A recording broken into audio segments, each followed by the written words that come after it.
अस्सलाम वालेकुम रहमतुल्लाहि व बरकातहू। मैं हूँ सर इकबाल, मैथ्स क्लैसेस के प्लेटफॉर्म पे बेटा। आज हम इंशाअल्लाह क्वेश्चन नंबर 6 करेंगे 1.1 का। कल हमने इक्वल ऑफ मैट्रिसेस क्या होते हैं वो कल डिस्कस किए थे, तो उसी को बेस बनाते हुए हम इंशाअल्लाह नेक्स्ट क्वेश्चन की तरफ जाते हैं। तो ये बेटा आपका एक्सरसाइज 1.1 क्वेश्चन नंबर 6। इसमें ये कहता है if x plus 3 x plus 4 2y minus 7 ये प्लस आपको एक मैट्रिक्स दे दिया गया कि ये मैट्रिक्स जो है वो इक्वल टू साथ एक और मैट्रिक्स दे दी है। ठीक है, इसमें हमारे पास अलजेब्रिक एक्सप्रेशन भी यूज हो रही है x y, इसके अलावा a b भी हमारे पास मौजूद है। तो वो कहते हैं कि find the values of a b c x y and z। ये जितने भी हमारे पास x y a b c वगैरह यूज हुए अदर देन न्यूमेरिकल वैल्यूज, तो ये आपने फाइंड करके देने। तो अब बेटा इसके सॉल्यूशन के लिए एक इम्पॉर्टेंट बात याद रखें कि दो मैट्रिसेस जहाँ शो किए गए हैं कि इक्वल है, ये यहाँ पे बता रहा है कि if this matrix equal to this matrix. तो जब बेटा कल हमने पढ़ा था कि इक्वल मैट्रिक्स में हमने ये कहा था कि number of rose and column same होने चाहिए। देखिए इसमें रोज कितनी है हमारे पास बेटा 3, 1 2 एंड 3। कॉलम्स कितने हैं 1 2 एंड 3। तो ये हमारे पास 3 क्रॉस 3 का ऑर्डर बन रहा है। इसमें भी बेटा 1 row, second row, third row, first column, second column and third column. तो ये भी इसका ऑर्डर भी 3/3 है। इसका मतलब है दोनों आपस में इक्वल है। तो जब मैट्रिसेस इक्वल हो तो first entry equal to first हम कर सकते हैं, second entry equal to second one, third entry is equal to third one and so on. इस तरह हम इक्वलिटी बिल्डअप कर सकते हैं, अपने सॉल्यूशन की तरफ हम जा सकते हैं ABC वगैरह फाइंड करने के लिए। ठीक है, अच्छा अब यहाँ पे बेटा देखें हमें जो चीज़ें फाइंड करनी है हमें कोशिश करते हैं कि उन्हीं की इक्वल करें। अब ये जो है x plus 3 is equal to 0, तो अब हमारे पास एक छोटी सी equation in the form of x बन जाएगी। तो आप यहाँ पे लिखेंगे कि as the given matrices are equal so, ठीक है, x प्लस 3 ये फर्स्ट एंट्री में ले रहा हूं, x plus 3 is equal to, अब जहां फर्स्ट एंट्री है कॉरस्पॉन्डिंग जहां पे भी फर्स्ट एंट्री क्या है 0, तो ये आपने एक छोटी सी इक्वेशन पहले बना दी है, ये हमने बना ली। ठीक है, अच्छा अब हमारे यहां से हम x की वैल्यू फाइंड कर सकते हैं। ठीक है, आगे चले x प्लस 4 आ रहा है, हमें इसकी जरूरत नहीं है क्योंकि हमें ऑलरेडी x प्लस 3 जहां से x मिल जाएगा। ठीक है, अच्छा अब हम 2y माइनस 7 को ले लेते हैं। 2y minus 7 is equal to 1 2 3, third number पे आ रहा है 1 2 3, तो यहाँ पे भी हमारे पास जो थर्ड नंबर पे है वो 3y माइनस 2 इसकी इक्वल हो गया, जहाँ से हम y की वैल्यू इजीली फाइंड कर सकते हैं।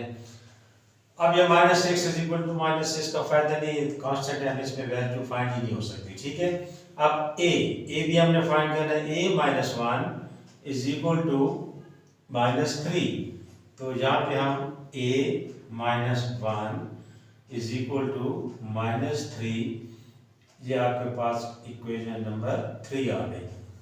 ठीक है, इसका हमें कोई फायदा हासिल नहीं होने वाला।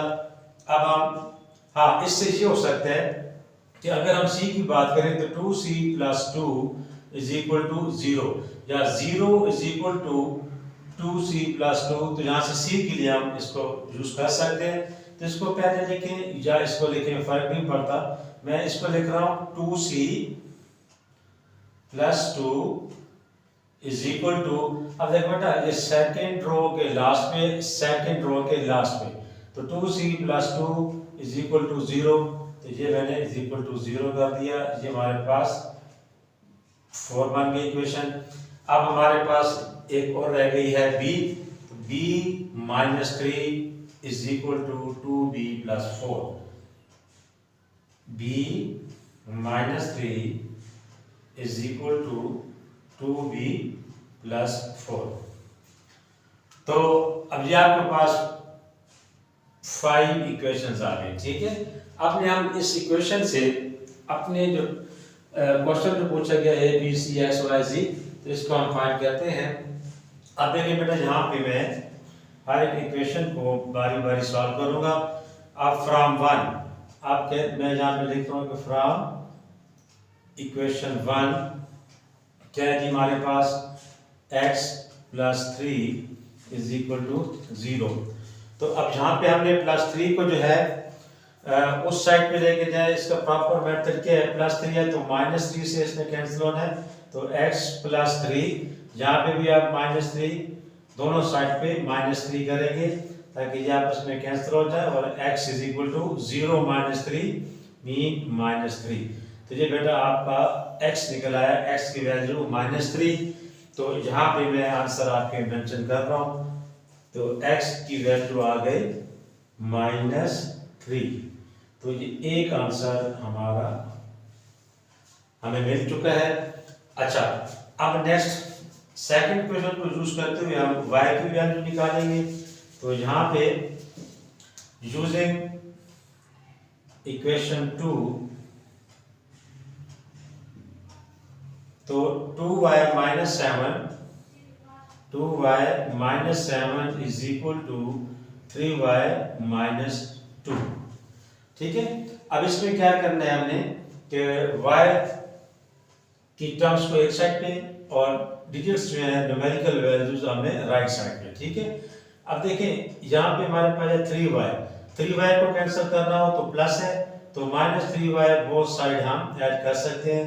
तो आप लिख भी दे साथ साथ, और अच्छा है कि add -3y both sides, b for both, s for sides, 2y यहाँ पे भी हमने -3y किया, -7 यहाँ पे भी यहाँ -3y, ये आगे ये +3y और -2।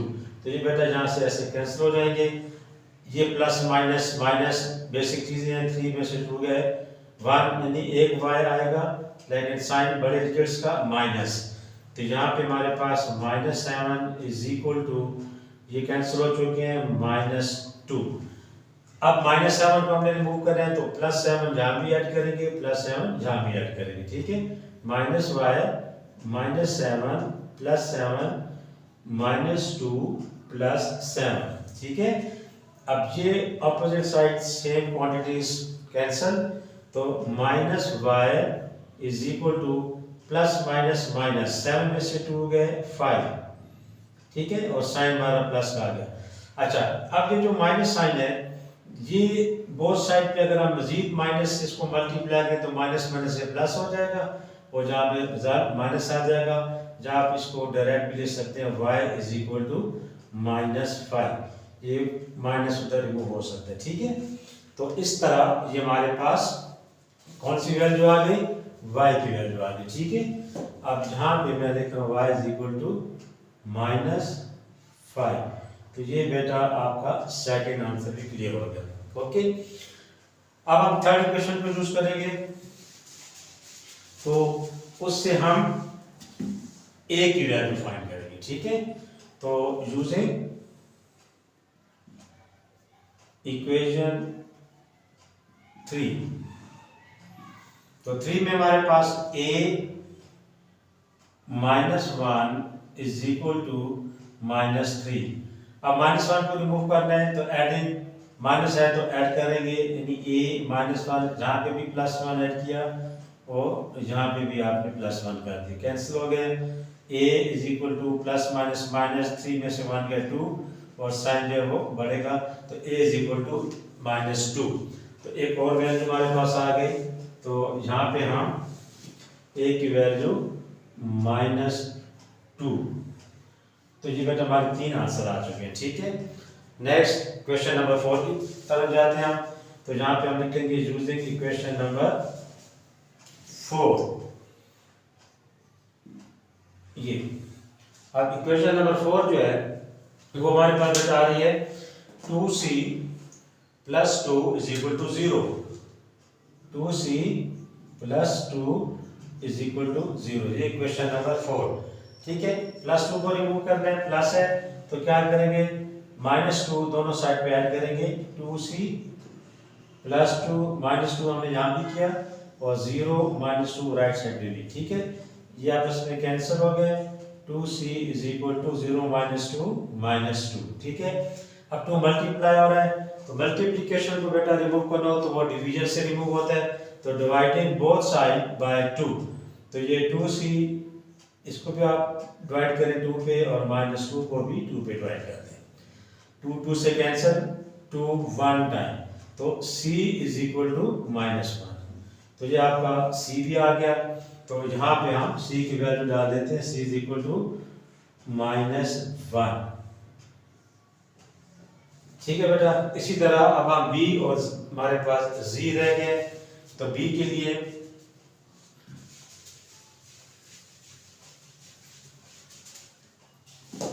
b -3 2b + 4। ठीक है, b जहां पे इक्वेशन आप कौन सी यूज करोगे, जो 5। ठीक है, b -3 is equal to 2b + 4।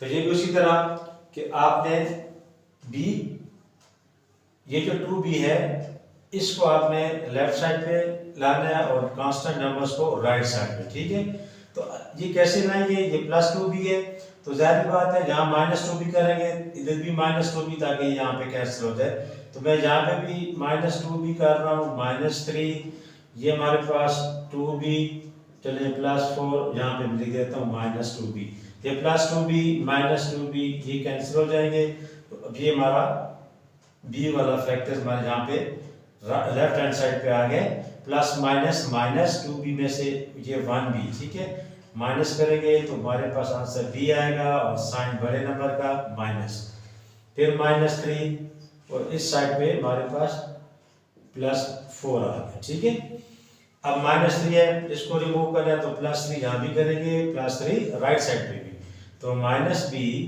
-3 ये +3 ये +4 था और जहाँ पे भी +3। अब ये like term opposite sign cancel, -b is equal to 4 + 3 7। ठीक है, तो ये माइनस वहाँ रिमूव हो जाएगा, तो b इज इक्वल टू -7 आ गया। ओके बच्चों, तो ये b की वैल्यू आ गई। ठीक है, तो यहाँ पे b की वैल्यू आ गई -7, तो ये आंसर भी हमारे पास आ गया। ठीक है, अच्छा भाई यही था, ये हमारे पास z नहीं था, ABCXY। ठीक है, ABCXY हमने ये बेटा फाइंड कर दिए और ये आपका आंसर्स आ गए जो हमें रिक्वायर्ड थे। तो उम्मीद है कि आपको ये क्वेश्चन अच्छी तरह समझ आ गया होगा, तो किस तरह दो मैट्रिसेस इक्वल दिए जाए, उनको आपने इक्वल करना है और छोटी छोटी इक्वेशंस आएंगी और उनको आपने सिंपली इसको जो है सॉल्व कर लेना है। थैंक यू वेरी मच बेटा, कल इंशाल्लाह हम एक नए क्वेश्चन के साथ हाजिर होंगे। अपना बहुत सा ख्याल करें, अल्लाह हाफिज़।